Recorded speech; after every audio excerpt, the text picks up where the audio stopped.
Je me suis posé cette question. Lorsque Jésus était sur terre, avait-il rejeté les non-croyants ou les avait-il influencés? Ça, c'est la question que je me suis posée.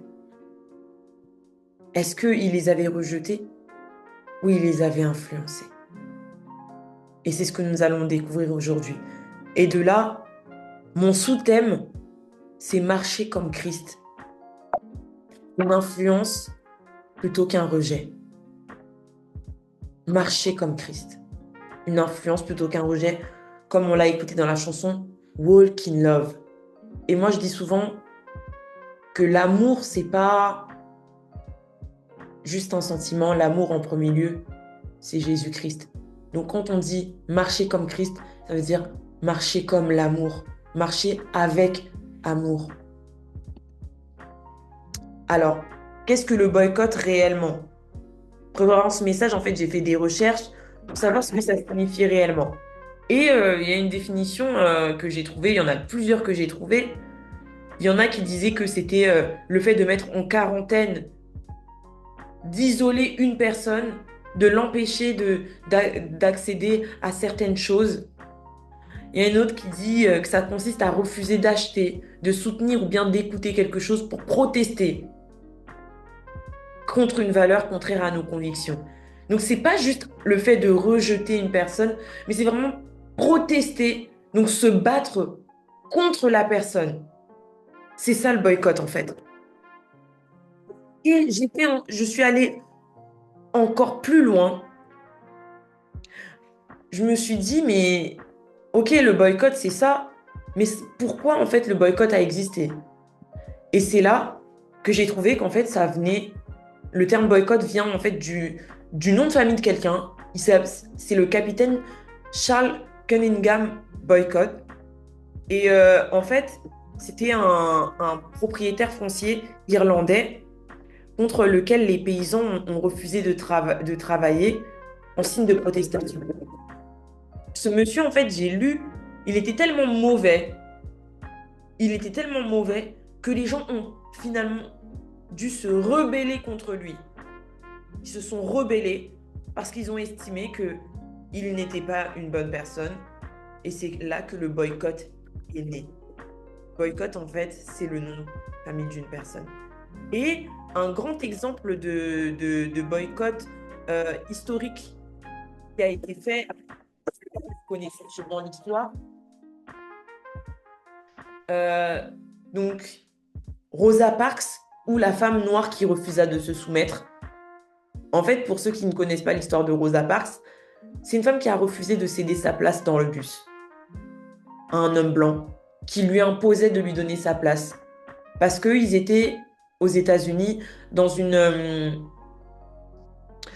période qui s'appelait la ségrégation raciale, donc la séparation des Noirs et des Blancs. Et donc les Blancs étaient considérés comme supérieurs aux Noirs. Et cette femme-là, un jour, elle a dit, stop, ça ne peut plus continuer. Donc lorsque cet homme blanc lui a dit, donne-moi ta place, elle a dit non. Elle s'est fait arrêter. Et elle n'était pas la toute première femme à avoir refusé cela, parce qu'on dit souvent que c'est la première, mais en réalité, non, il y a eu une femme avant elle. Mais par contre, elle est la première femme qui a poussé à une révolte, à un boycott. Parce que Martin Luther King a entendu son histoire, ça l'a touché. Il a dit, créons un boycott, créons une protestation. Ne prenons plus les bus, prenons les vélos, prenons tous les autres moyens de locomotion, mais ne prenons plus les bus jusqu'à ce que la ségrégation raciale s'arrête. Et donc en 1955, il y a eu le boycott des bus de Montgomery dans l'Alabama. Et ça a tellement eu un impact que finalement, les Blancs en ont eu marre parce qu'en réalité, les Noirs leur apportaient beaucoup d'argent. Quand tu prenais le bus, tu payais. Et finalement, lorsque les Noirs ne prenaient plus le bus, donc ils ont perdu beaucoup d'argent. Et c'est alors qu'ils ont cédé. Et la ségrégation raciale, au travers de ce boycott et de plusieurs autres activités que Martin Luther King a pu faire, a été abolie. Ça a duré des mois. Donc en fait, ce boycott, il visait une cause juste. C'était pas juste parce qu'ils n'étaient pas d'accord avec quelque chose ou une personne. Ils visaient ils protestaient pour une cause juste, la lutte contre l'injustice raciale, qui est contraire aux valeurs chrétiennes. Et le boycott, ça peut être une arme puissante, comme vous le voyez dans ce message, au travers de cet exemple. Mais est-ce que c'est toujours le bon choix pour un chrétien de boycotter? Ça, c'est la question que je nous pose à tous. En deuxième lieu, on va se demander, est-ce que Jésus, il prônait plus le boycott ou l'influence? Jésus, il est celui qu'on surnomme le trois fois saint. Pourquoi trois fois saint? Parce qu'il y a le Père, le Fils, le Saint-Esprit. Ils sont une même personne et on dit qu'il est trois fois saint. Car il n'a jamais commis de péché. Lorsqu'il était sur terre, il n'a jamais commis de péché. Et en plus de ça, il s'est jamais enfermé dans une bulle que moi, je suis chrétien. Il s'est jamais enfermé dans une bulle chrétienne, je vais le dire autrement. Ce n'était pas un TTS. Est-ce que vous savez ce que c'est qu'un TTS?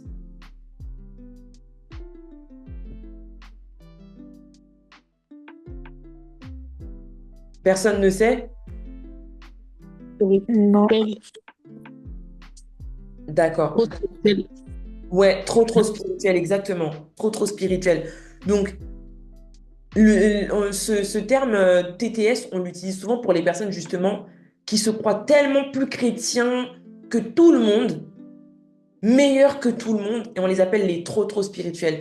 Et Jésus, lui, ne se croyait meilleur que personne. Jamais. Parce que, au contraire, il allait à la rencontre des pécheurs. Il allait vers les personnes qui étaient exclues. Il allait vers les personnes, on disait, les gens de mauvaise vie. Et il était très critiqué par rapport à cela. Comme vous le voyez avec NK Divine. Critiqué. Mais malgré cela, il est toujours euh, resté amour. Et on va lire un passage dans la Bible, donc de Luc 9, versets 1 à 10. Luc 9, versets 1 à 10. Alors, Jésus étant entré dans Jéricho, traversait la ville, et voici un homme riche, appelé Zachée, chef des publicains, cherchait à voir qui était Jésus. Mais il ne pouvait pas y parvenir à cause de la foule, car il était de petite taille. Il courut en avant et monta sur un sycomore pour le voir, parce qu'il devait passer par là. Lorsque Jésus fut arrivé à cet endroit, il leva les yeux et lui dit, Zachée, hâte-toi de descendre, car il faut que je demeure aujourd'hui dans ta maison. Zachée se hâta de descendre et le reçut avec joie. Voyant cela, tous murmuraient et disaient, il est allé loger chez un homme pécheur. Mais Zachée se tenant devant le Seigneur lui dit, voici, Seigneur, je donne aux pauvres la moitié de mes biens. Et si j'ai fait tort de quelque chose à quelqu'un, je lui rends le quadruple. Jésus lui dit, le salut est entré aujourd'hui dans cette maison, parce que celui-ci est aussi un fils d'Abraham, car le Fils de l'homme est venu chercher et sauver ceux qui étaient perdus.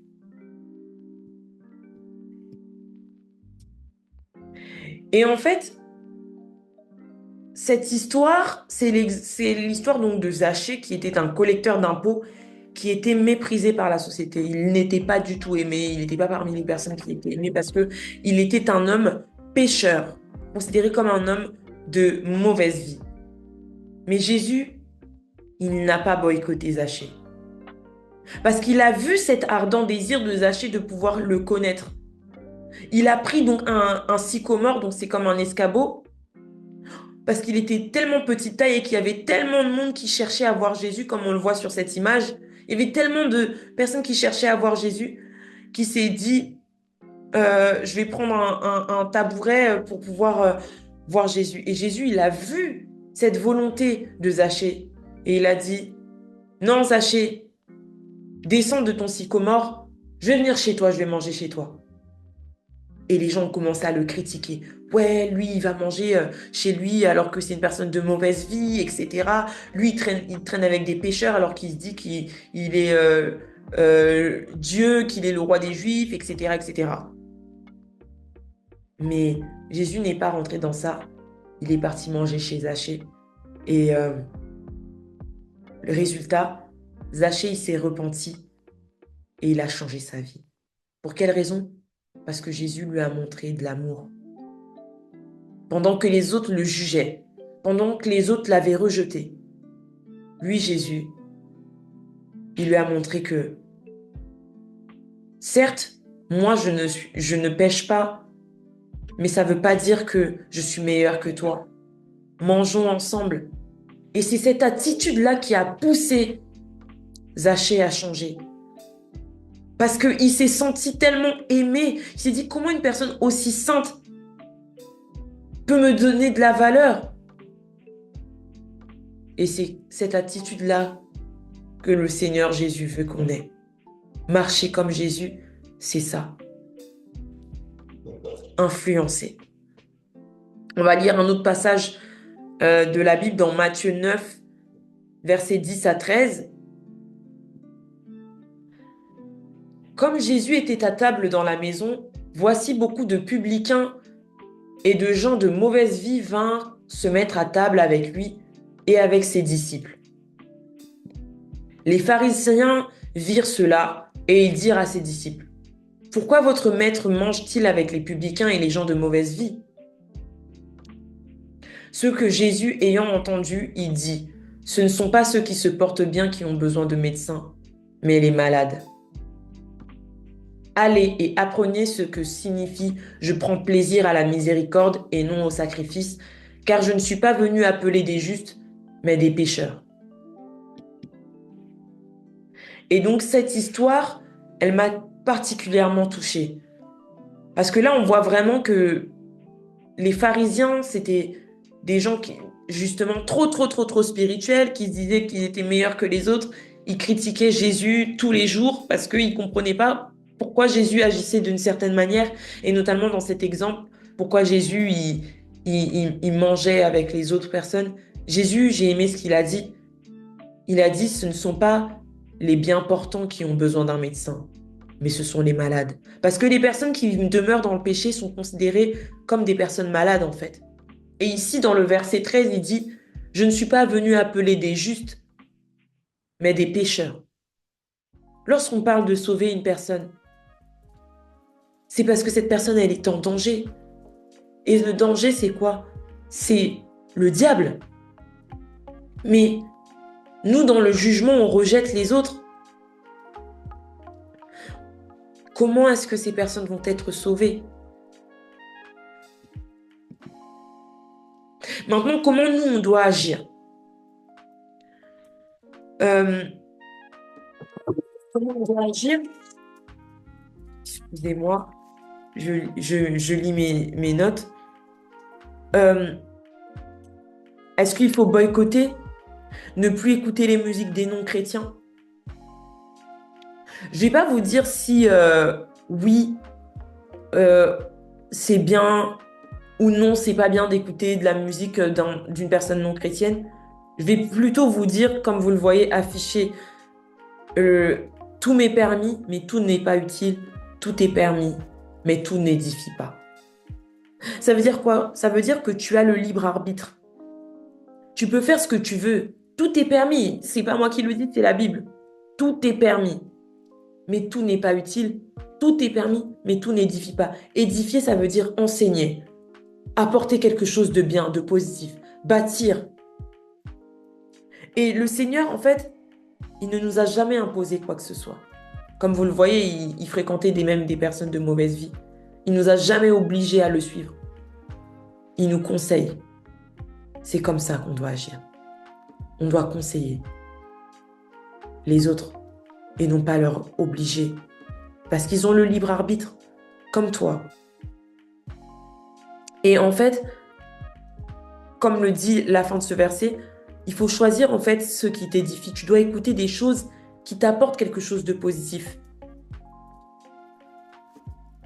Et d'ailleurs, toujours dans le fait que le Seigneur, il nous conseille, il dit, j'ai mis devant toi deux chemins, le chemin de la vie et de la mort, mais je te conseille de choisir la vie. Et ce soir, quel chemin est-ce que tu choisis? Est-ce que le chemin de la mort ou est-ce que tu choisis Jésus-Christ à le suivre?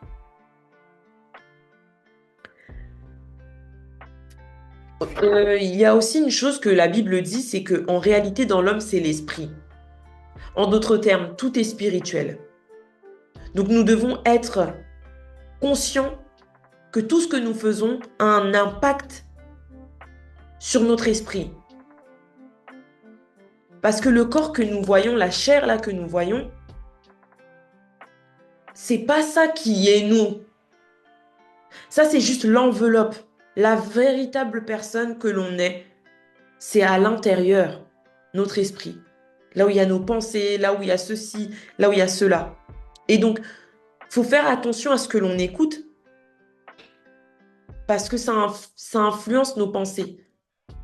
Si tu écoutes de la musique, tu verras, qui parle de violence et tout, tu verras que tu vas commencer à beaucoup penser à ça. Parce que tellement que tu vas le chanter, ça va devenir tes pensées jusqu'à ce que ça devienne ta réalité. Tu vas commencer à devenir une personne violente. Pourquoi? Parce que ça a influencé ton esprit. La Bible dit que tout ce qui est vrai, honorable, juste, pur, aimable, vertueux et digne de louange soit l'objet de vos pensées. Donc il faut faire attention à ce que tu regardes aussi. Qu'est-ce que tu regardes? Qu'est-ce que tu écoutes? Est-ce que ce que tu regardes, c'est digne de louange? Est-ce que c'est quelque chose de pur? Est-ce que c'est quelque chose d'aimable, d'honorable? Le Seigneur sait ce qui est mieux pour nous. Comme j'ai dit, il ne nous impose pas quoi que ce soit. Il nous conseille. Est-ce que ce que tu écoutes comme musique, ça t'apporte la vie ou ça t'apporte la mort?